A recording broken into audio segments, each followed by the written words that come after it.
YouTube Live, SportsRap TV. Get over to YouTube. You know where to find the YouTube where y'all watching all y'all other videos at already. I know you already there. You watching all the other stuff. The what is it? The World Star and all those other videos you watching on YouTube. Of course, I know because I tend to watch some of them every now and then as well. So get over to SportsRap TV, and you will be tuned into us right now. As always, like I say, when you are tuned in, hit the like button. Let us know you are tuned in. I'm following also so I can see you if you tune in. Let us know you're with us. Couple announcements I want to make, and I will probably make this announcement again later in the show before we go off air. It is the holiday season. Yes, sir. And it is time to donate your toys. The Sports Rap, Morning Rush, Heat 100 Radio, Jack Lewis Experience. I'm just trying to get everybody included. Basically, Heat 100 Radio annual toy drive is underway. So you know where to find me at SportsRap_D on Instagram and Twitter. You can get all of us in the group page, Sports Rap Radio Show on Facebook. Hit us up at Ball75 on Instagram. Is my partner at Frank Milligan 2418, I believe it is. Hit us up, Simply Monica72. Get in touch with us. Drop us a DM. Let us know that you have a toy. We can meet up with you and tell you how you can donate those toys. Today, we also have tickets. And we talked to the boss lady earlier, so she is on her way here. And we will get her to confirm this when she gets here. We have tickets. CeeLo Green Christmas Experience at the Keswick, December 20th. So, while we're doing the show today, we will figure out a way for you to win these 2 tickets. And again, like we say, if nobody wants these tickets, we'll find a way to use them somehow, some way. But we want to give the tickets away. So be in tune with us. Pay attention to what's going on, because we will be giving away 2 tickets for that today. So let's get into our football scores. And we go back, kicking off week 14. You had the Dallas Cowboys play the Chicago Bears. Yeah. Chicago Bears take that game 31-24. Sorry, Dallas, is a wrap. And we'll talk a little bit about this game once we get through the scores, because, you know, we got to talk about the Cowboys. And it is always some things that you have to talk about with them, because they basically show you who they are every time. Every trip, they show us who they are. So we'll definitely see what's going on with them and talk about them in just a few. Carolina falls to Atlanta 40-20. Baltimore defeats Buffalo 24-17. Cleveland defeats Cincinnati in the battle of the Ohio teams 27-19. Green Bay gets over on Washington 20-15. Looked like it was a little bit of a struggle there. Minnesota put something on Detroit 20-7. In a tight game, San Francisco edges the New Orleans Saints 48-46. Miami falls to the Jets, and you could say a barn burner, if you will, 22-21. Tampa Bay outlasts Indianapolis at home 38-36. Denver bests Houston 38-24. The Chargers beat up on Jacksonville 45-10. Tennessee beats Oakland 42-21.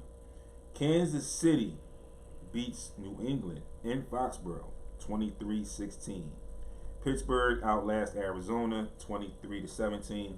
Seattle falls to the Rams on Sunday Night Football 28-12. Tonight, closing out week 14, the New York Giants are in Philly to play the Philadelphia Eagles, who could push into a tie for first place with a win. This NFC East is amazing, man. Listen, NFC East is amazing. It's crazy how battle I'm of the basement stretch right now, and man. say 5-6 years ago, the NFC East was arguably the toughest division, the best division in football. Yep. Since then, a lot of things have changed. Whole lot. A lot of things have changed. And, you know, one of the things you mentioned before we came on air, when you were talking about the difference in the fan base, fanatics and actual fans. And you brought up a point.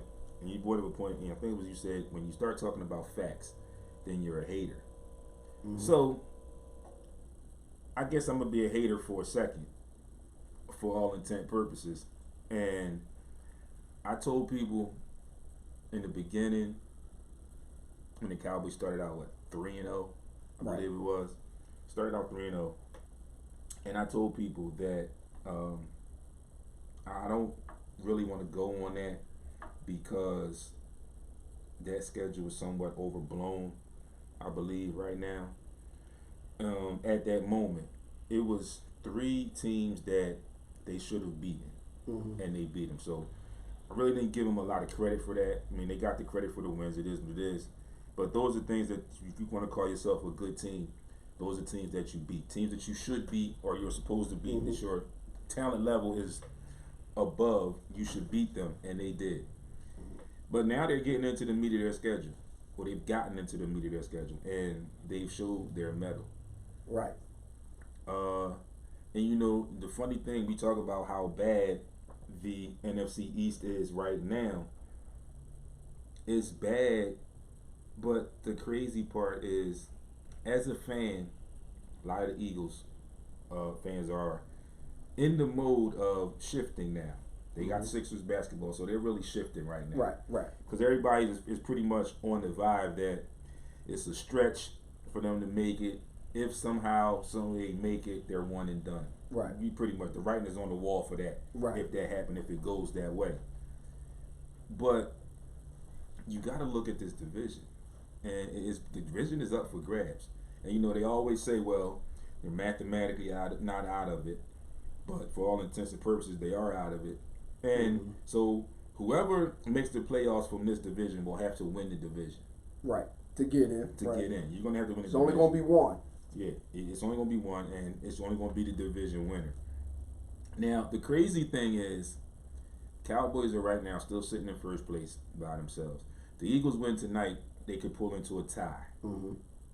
But the funny part and where it gets tricky is how they look at things down the stretch and setting up for the playoff, who gets in, who doesn't get in. Mm-hmm.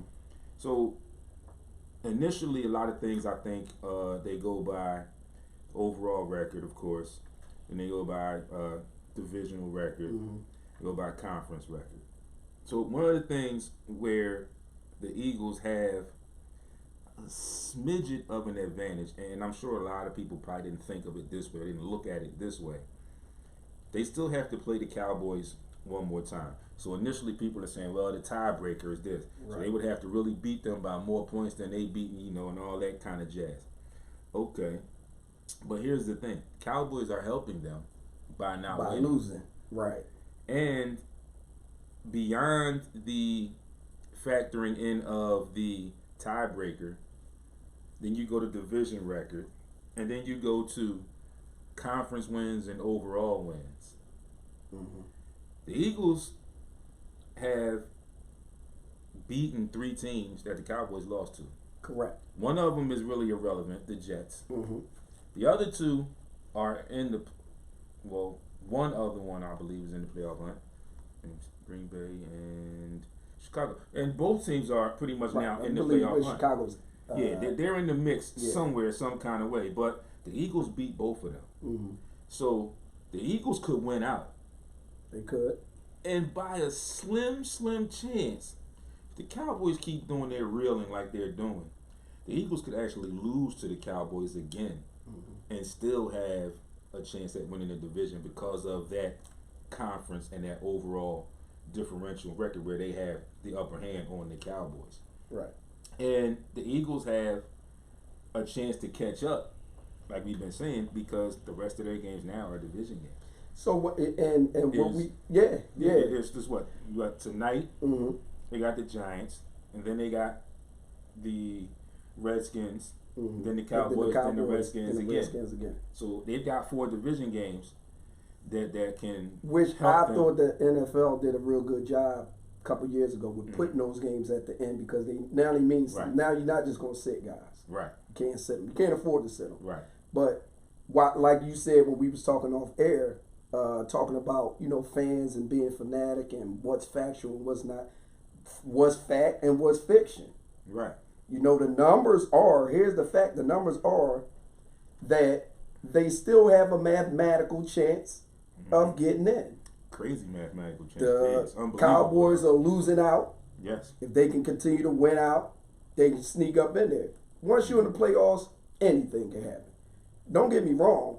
Very good teams can play teams that are subpar and still lose. Yeah. Yeah. Who wants it more? Or Yeah. injuries happen in the game Yeah. and things of that nature. Take that San Fran game.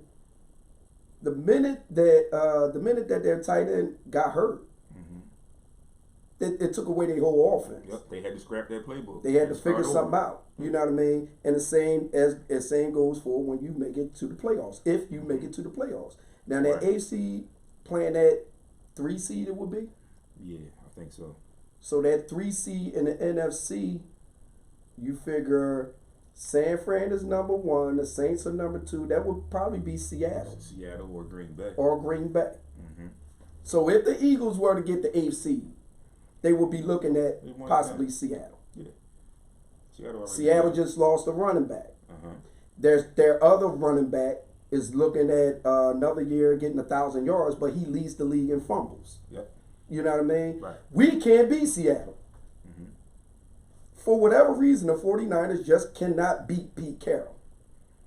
He is he's like how Ohio State is to Jim Harbaugh. Yeah, can't beat him. Just for whatever reason. And now we got to go into Seattle and beat them. Mm-hmm.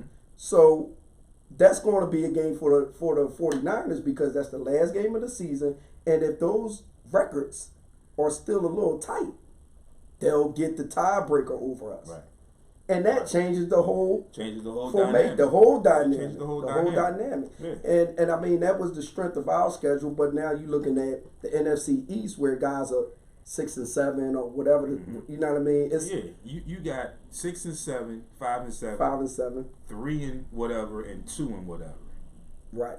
So it's only going to be 1 or 2 teams out of that division that makes the playoffs. Yeah, and it's clear the Eagles or Cowboys that the NFC West is the toughest division. Yeah, right now. Yeah, we're the only division that has 2 double-digit winners in the division, and the third team is the Rams. They got 8. They got 8. Right. They may not make the playoffs. Absolutely. And that's crazy. And they're the defending conference champs. They may mess around and be the only 10 and 6 team that doesn't make the playoffs, which is kind of crazy. It's real crazy. Yeah. And it's happened before in the AFC. Yeah. You know what I mean? Mm-hmm. And that leads to the question, should they go to that format where, okay, your top 4 guys, they get in, or your top 4 records should get in?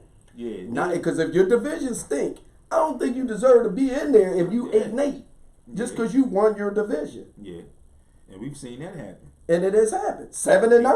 Yeah, the Giants did that and won a Super Bowl because you won it. Yeah, because you won the division. You know what I mean? So that's kind of weird. It's something that the NFL should be. That's facts.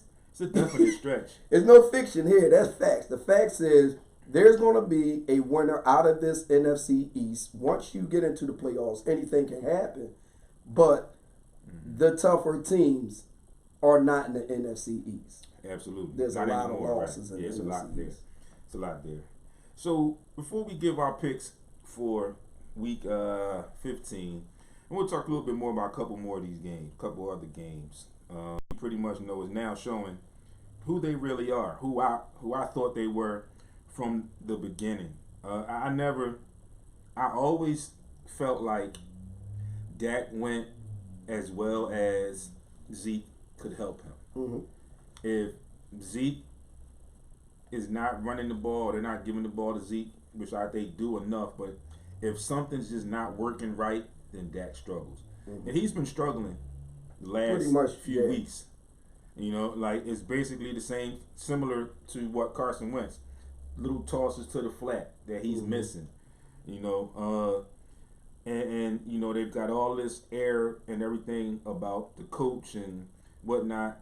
And Jerry Jones is 1 week his job is safe, and the next week he doesn't know, he's unsure. Right. So it's a big mess as always over there with the Cowboys, and it always happens around this time of the year for them. It always happens in November, in the push to the playoffs. They either push themselves out, or they push themselves in, which they haven't done very much in a long time, but they get in and then they lose. You think it's us though? Do you think it's us? Like, it might be us to where we think they're good. They ain't good, man.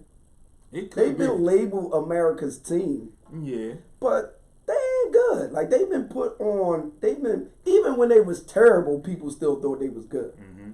You know what I mean? So I think we kind of got expectations of them. Mm-hmm. To where it's like, we expect them to be in the mix. The you know what I mean? media, hoorah, because they always are, first of all, they get TV time. Oh, all the time, yeah. Even when they terrible. Yeah. You know what I mean? You know? Yeah. And so you get other teams, when you're terrible, you don't get that TV time. Right. But for some strange reason, they end up on the big screen. Yeah. TV time, Monday night games. Y'all was terrible the year before. How y'all keep getting Monday night games? Yeah. Because of Jerry Jones. Yeah.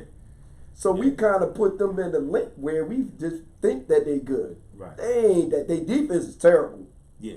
Their defense is terrible. Their defense is terrible. And it's crazy because people talk about the Eagles' defense, and ironically, if you pay attention to these games, it's not the defense.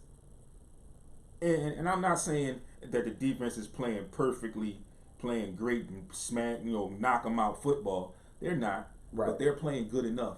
Right. That they're giving the offense opportunities. Yeah. They've been doing I can agree with that. They've been giving the offense opportunities. The backs, however, how pretty or how ugly it is, the defense has been pretty good, carrying this team the way it has for the past several years. I can agree with that. But that's been y'all fixture. Y'all have been a defensive team. So now I think it's really sinking in as far as within the front office now that it's about time again to make some changes.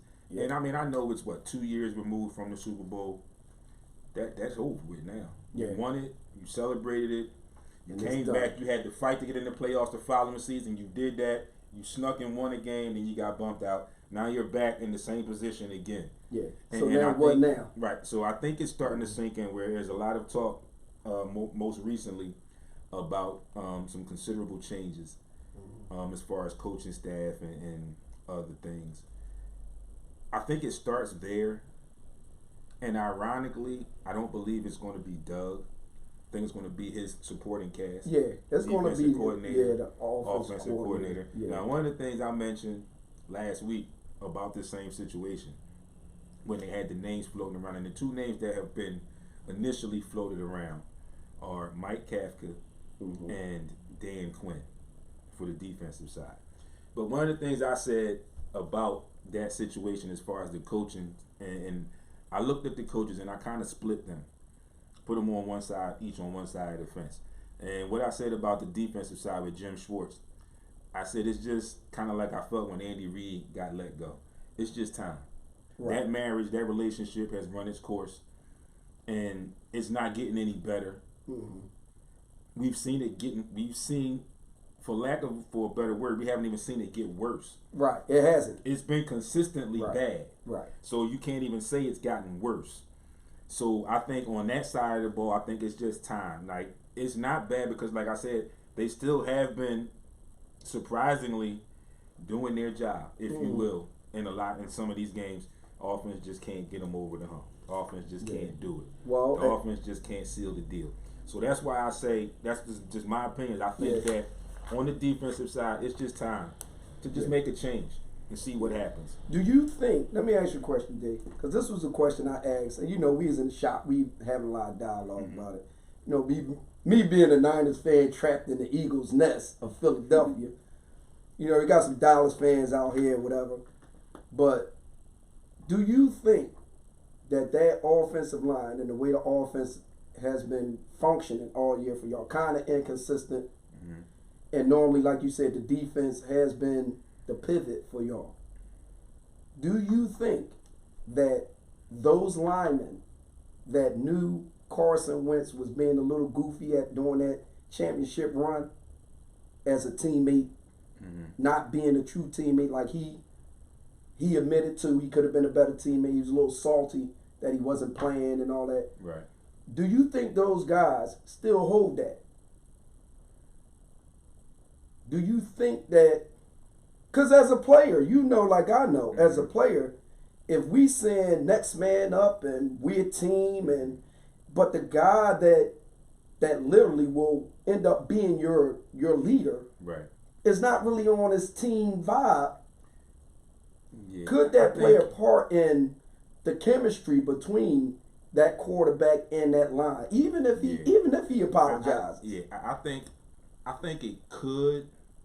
Do you think it has been? I don't or think, could have been a little reason why the offense hasn't been as effective. I think it could have been a little something there, but I also think that particular part, I think, is somewhat piggybacked off of the play call. Yeah. And the reason I say that is because if you look at their body of work this year, they've had games where they played together like there was nothing wrong. I'll allow the Green Bay game. They were in that game in sync the entire game. Right. Green Bay made a little push, and they stayed the course, and they won that game. I think some of it, like I said, the piggybacking off of the play calling, I think that offensive line performs at best no matter what when the Eagles are running the ball. Right. And that's where it starts. Because of their cohesiveness as a unit for the amount of time they've been together, because of their athleticism as far as getting that push off the ball in the running game.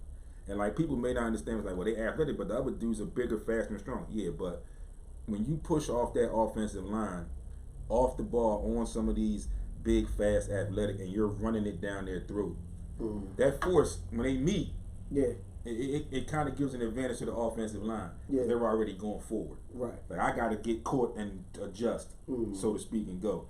But I think it did play. I think it could have played some parts in it.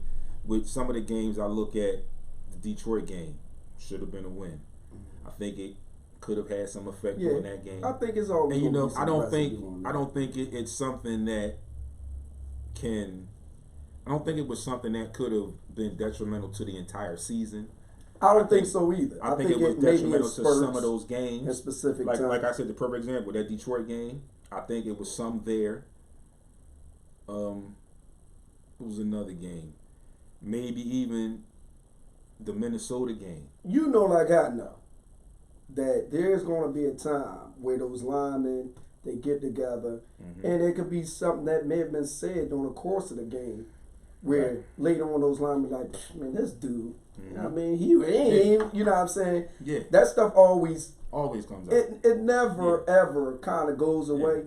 But it's very rare. Yeah, most people that everything is peaches and creams the entire time. And for the duration of the team, like if it's really about team, it's going to be about team. You're going to win or lose as a team, whatever. Every team goes through the ups and downs. Oh yeah. It was just kind of weird. I don't know. I guess he was just trying to cool off something that could become hot in the media. Trying to catch it before it got because for him to come out and say that meant that people were starting to catch wind of something that nobody knew. Right. You know what I mean? And before anybody could kind of jump on it, he jumped on it, which is kind of smart, but at the same time, make you look at him with a side eye. Right. You know, and I get it. He's a athlete who, at that particular time, was MVP leader. Yeah. I mean, I said something last week, and I continued during the week talking to people. You know, we talked about it and talked about him. And I said that even in that season where he was arguably the MVP of the league, in a 5-game stint shorter than Tom Brady, who ultimately won the MVP that year, he still ended up with better overall stats. Right. 5 games shy. Right. Still ended up with overall. And I said it shows and I'm not saying it's all on him, but it shows. It's a lot of pressure on him. It shows the difference between Frank Reich and Mike Groh. Right. And you can tell because you have proof now that Frank Reich is in Indy, and look what he did with Jacoby Brissett. Exactly. And so it shows. So, anybody that can turn right. Tom Brady back up in the right. And one of the things I also said about this situation with Mike Groh, I also said that at the pro level, it is very, very disturbing when another team can see your lineup and know exactly what you're going to do. Mm-hmm. Not have an idea of, okay, I've seen this lineup before. It could be this or it could be this. It's basically, they lined up like this. Move over. They running right to you. Yeah. Just stay right and there. There's nothing you can do about it. And it's coming. Yeah. You know it. So that's bad. And I said, it's really disturbing when you're at the pro level and you can do that because it shouldn't be at the pro level. Somebody said, well, why do you say that? I said, well, in college and maybe even in high school, not even maybe, but high school and college, you can get away with that. Mm-hmm. You can get away with that in college and high school. But in the pros, every position is an upgrade. Every position is an upgrade. Mm-hmm. And I mean as far as athleticism or lack thereof or whatever, but offensive linemen in the pros are better than offensive linemen in college and in high school. Right. Skill positions, these guys are better. These guys are bigger, these guys are stronger, faster. So it's hard, and again, I keep saying it, disturbing when you have another professional team that knows your play right off the gate. Mm-hmm. They know your play right off the gate. Right. And you run that same play, and that's exactly what it is. So that's one thing that I found was disturbing about that. So the other way, that's why I say I feel like it's time for him to just go. Because it shows, and people have been all in to look at the whole picture. Who is he throwing the ball to? Yeah, true. Where is his trust? I mean, Alshon was hurt. Deshaun is hurt. Is done for the season. Alshon is just coming back, working his way back. Zach Ertz is fighting through injuries. Mm-hmm. The rest of these guys, Nelson Aguilar included, are football-wise basically not trustworthy. And they can't get over. When you have an offensive coordinator that has your quarterback consistently throwing to these guys and not helping either side, it becomes a problem. And of course, the quarterback is going to get the brunt of that. Quarterback and the coach is going to get the brunt of that. More so the quarterback because he's the one out there playing and throwing the ball. But, one of the things I've been saying for the past 3, 4, maybe even 5 weeks, guys can't get open. So as a coach, you have to help your players. You have to help your team. What better way to help players get open in the NFL? Play action. You have the running backs that have the capabilities, that have the skill set. You gotta use them. That can get you 4 yards a carry. Yeah. Even rookie Miles Sanders. He's your best running But back. you got Jordan Howard, and now you just re-signed Jay Ajayi. Right. So you've got guys that can get you those yards. You got the full complement of running back. Mm-hmm. You've got the one running back in Miles Sanders that can run between the tackles, that can do the fast stuff outside, that can catch the ball out in the flat, like you use Darren Sproles. Right. You've got Jordan Howard, who just runs north and south. Your everyday first, second, third down running back. Right. You get 4th and short, goal line. Now you got Jay Ajayi, who's a punisher back there. You have to use all 3 of these guys. And I just feel like ultimately in the NFL, you get these guys running the ball, averaging 4 or 5 yards a carry. At some point, these D-backs are going to have to start taking a peek. Mm-hmm. Sometimes in the NFL, that's all you need is a peek and that's a true. step. That's true. But you have to help everybody. You can't consistently run the same types of plays when you're watching film and you're watching games. This these is guys not the can't 80s, get open. though. This is not the 80s. Yeah, these guys can't get open. You have to help them. And you have to help Carson Wentz. Mm-hmm. You have to. It's no getting because in a sense, you kind of feel sorry for him in some ways because he's not at the point now where he's like the Peyton Manning where I'm gonna call this game myself. Right. He's not at that point yet. So ideally, or basically, he's running what the coaches tell him. Mm-hmm. And once it comes in, after a certain time, that mic gets cut off. So it's that play, and this is the audible out of that play. Mm-hmm. and that's what he's running. And you know too, that thing is they got to do a better job on that first. Give him the 2nd and 5. It's manageable. Yeah. But when I come out and throw the ball on first down, now it's 2nd and 10. Yeah, it's tough. Okay, all right, I'm gonna run the ball. You know I gotta pass it. You know I gotta pass it. But I'm gonna run the ball, and you might give me 3 or 4 yards. But you know, basically, everybody's setting up for the pass. Right. So now it's 3rd and 6. Well, okay, it's 3rd and 6, and here's what people don't understand: that like fact or fiction. Here's the facts. Here's the line of scrimmage. The ball's on the line of scrimmage. That quarterback is 3 to 4 yards behind the ball when the ball snapped. He's going to take about 3 to 4 steps back. So he's almost 10 yards. So technically, he got to if it's 3rd and 5, he got to throw 15 to 20 yards. That's the mathematics of football. And people just, man, it was a 3rd and 3. No, in reality, it was 3rd and 13. Right. It was 3rd and 13. He's 10 yards back.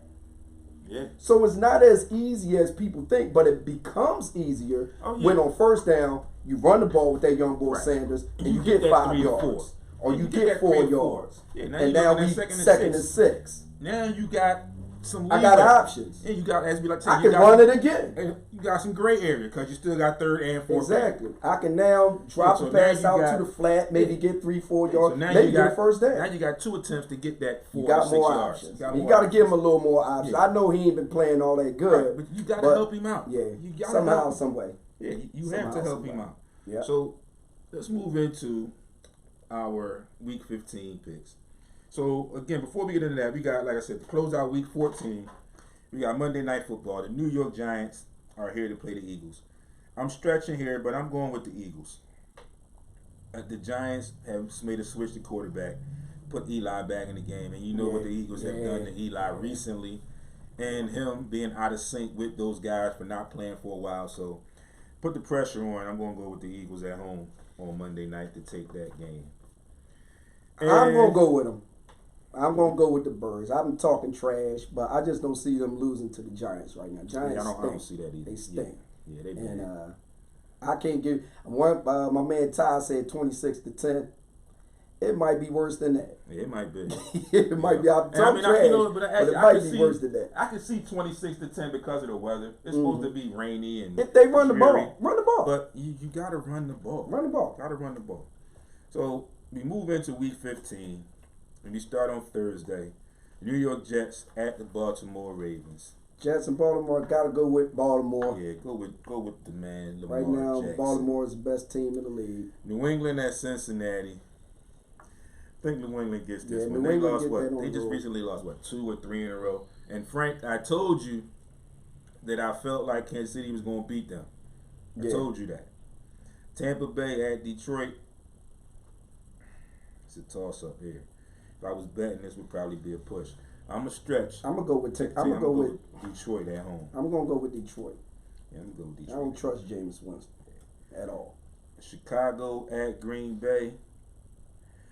That's a tough game. It's a tough game. It's a divisional game as well. I'm going with my man Discount Double I'm gonna go with the home team at least home. by 2 field goals. Yeah. Houston at Tennessee. I'm going with Houston. I like Houston on the road. They just lost yesterday, so I like them on the road. Denver at Kansas City. Gotta go with I like Kansas City. Yeah. Giants are home next week against the Miami Dolphins. I'm going with the Dolphins.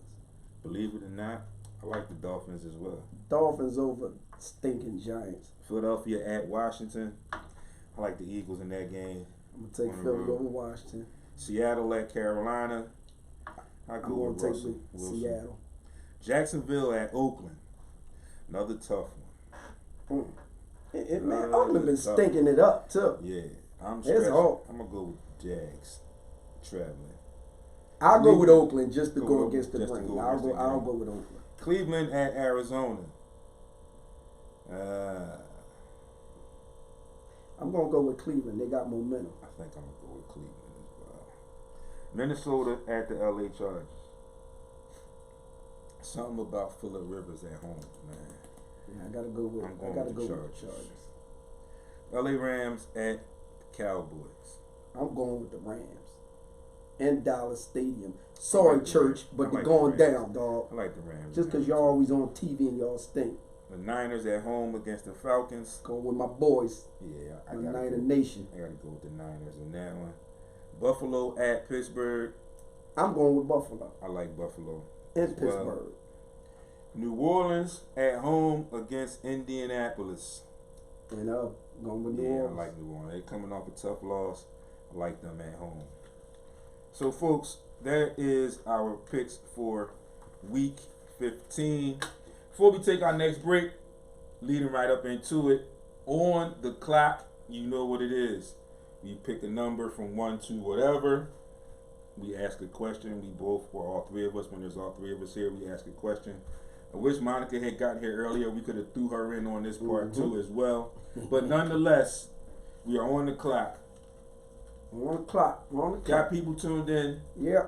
Somebody real quick, tell somebody to pick us a number between 1 and 5. All right, folks, y'all watching. Got a lot of y'all on here watching. Give us a number between 1 and 5. Somebody give us a number between 1 and 5. Real quick. Go You live know you with it. watching. Tap Number your from fingers. 1 to 5. Tap your fingers. It's not hard. Any Only number, 5 numbers to pick. Any number you like. and then we'll pick a We'll question. pick a from question and we'll answer that question. out the hat and see what we. Ah, man. Y'all slow. Yeah, Y'all slow on the draw. Slow And while we on waiting the on draw. this 30, So, I'm looking at my feed right now, and this is how we're going to do it since nobody wanted to pick. I'm going to pick number 2 because that's who it shows. We just got 2 viewers right now, so I'm going to pick number 2. perfect. So, we ready. Number 2, and that question is, what does the firing of Ron Rivera mean for the future of Cam Newton?